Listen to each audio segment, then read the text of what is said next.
Ternyata penghasilan dari berkarir sebagai seorang entertainer ini lebih banyak kemudian diarahkan untuk berbisnis. Katanya sih sebagai nanti untuk di masa tuanya gitu pegangan pemirsa.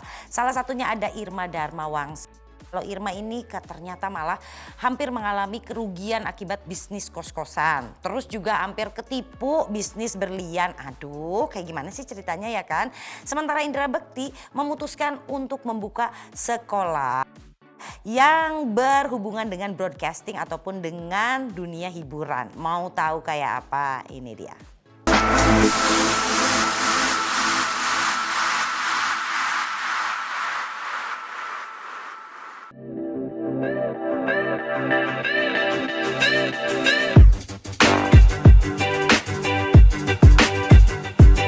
Kesibukan lagi memperluas bidang usaha gitu. Jadi aku lagi memperluas bidang-bidang usaha karena kan kalau masih masa pandemik begini kan dunia hiburan atau entertain nggak seperti waktu masa normal ya kan. Dulu waktu masa sebelum pandemik gue show off air tuh istilah kata paling jarang di rumah. Baru turun dari kota satu terbang lagi ke kota lain untuk show sana sini. Tapi kan sekarang udah sangat-sangat jauh berbeda. Udah perubahannya sangat signifikan. Nah makanya dilatih kita harus pinter-pinter nih bagaimana nih caranya biar dapet cuan gitu kan. Tapi yang halal, yang berkah ya udah jadi gue memperluas aja bidang-bidang usaha yang memang bisa gue jalanin. Kalau kayak kontrak-kontrakan kos-kosan kan udah lama aku punya kan. Tapi itu pun semenjak pandemi kan kos-kosan aku banyak orang yang kabur penyewanya karena nggak sanggup bayar uang sewanya. Nggak sanggup, ada yang di PHK kan dari perusahaannya di PHK akhirnya mereka pulang kampung, nggak ada yang nggak sanggup akhirnya kosong kos-kosan aku hancur-hancuran kan bangunan kalau nggak ditempatin hancur hancur-hancuran akhirnya mau kamu aku pugar lagi sekarang aku rubah menjadi rumah kontrak-kontrakan yang sewanya per tahun bukan per bulan. Kalau aku kayak bisnis berlian apa segala macam aku udah pernah hampir mau bisnis jual beli berlian tapi gue ketepu gitu kan. Udah dikenalin, oh nih ada nih, terus ini kalau mau ininya belinya di sini, kalau mau apa link untuk menjualnya begini. Tapi ternyata ketipu, hampir ketipu, nggak ketipu tapi hampir ketipu. Kalau misalkan aku nggak dapet bocoran atau info, aduh, gawat dah gitu. Ternyata memang kalau memang bukan kita belum tahu banget titik-titiknya, trik-triknya, tekniknya untuk usaha itu jangan deh. Apalagi yang memang modalnya tuh gila-gilaan. Kalau usaha berlian kan atau emas gitu kan modalnya gila-gila gitu kan. Dan rata-rata yang memang mereka pemain atau penjual seperti itu yang memang udah turun-temurun yang gue tahu. Dari orang tua ini terus akhirnya mereka udah ngerti lah punya toko sendiri apa segala macem. Kalau yang cuma jual mulut ke mulut apa online doang agak-agak berat.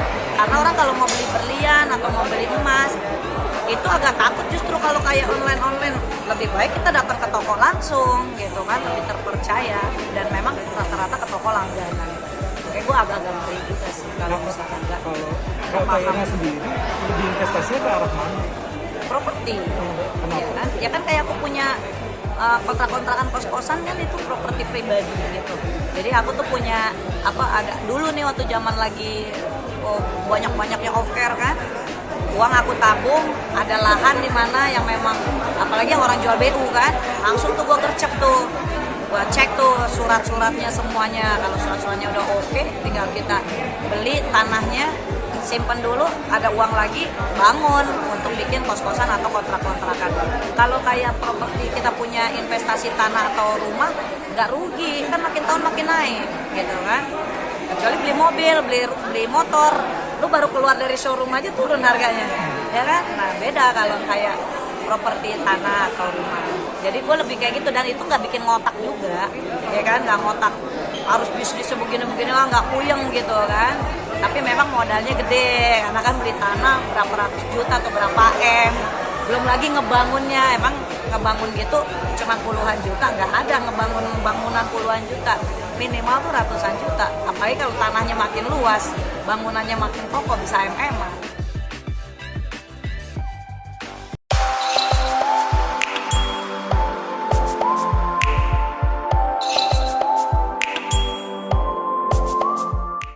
sekali anak-anak sekarang itu mereka banyak pengen berada di layar kaca, ada yang di YouTube juga, yang mereka karena kebanyakan mereka ini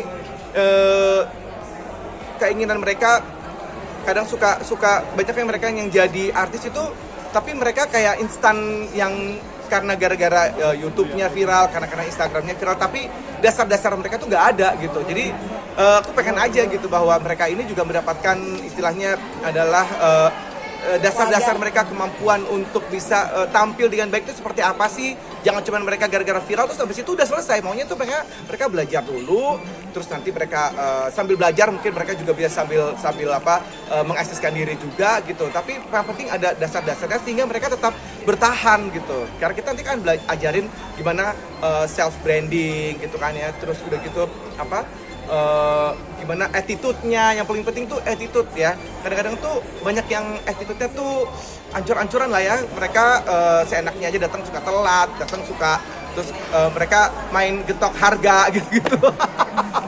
Jadi pengalaman banget gitu kan. Jadi akhirnya wah ini anak-anak ini gitu kayak butuh diajarin dulu deh gitu gimana supaya tetap bertahan. Nanti kalau lo udah nggak selesai sinarnya gitu karena gara-gara viral doang sesaat, habis itu lo ngapain? Lo nggak bisa ngapa-ngapain. Jadi ya sebentar cuma jadi host karena gara-gara viral atau jadi apa, terus habis itu karena udah nggak rating lagi, udah mereka nggak bisa ngapa-ngapain gitu kan, kasihan. Ada kategorinya, ada anak-anak, ada dewasa, ada seluruh umur juga. Dan kita juga insya Allah memang pengen ada yayasan yang untuk adik-adik kita yang mungkin kurang mampu, tapi mereka pengen sebenarnya sih lebih intinya kepada menciptakan rasa percaya diri mereka ya, supaya mungkin mereka nggak harus jadi, karena untuk menjadi terkenal itu kan bonus ya. Yang penting mereka gimana caranya untuk membawa diri, terus tahu dunia ini tuh seperti apa sih, dunia entertainment itu kayak apa, nggak gampang segampang itu gitu.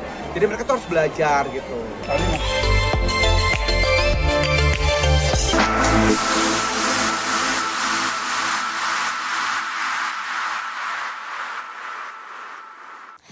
Ya semoga kedepannya Irma lebih berhati-hati. Aduh biar gimana juga ya Cin, itu kan dapat susah payah ya nyari duitnya.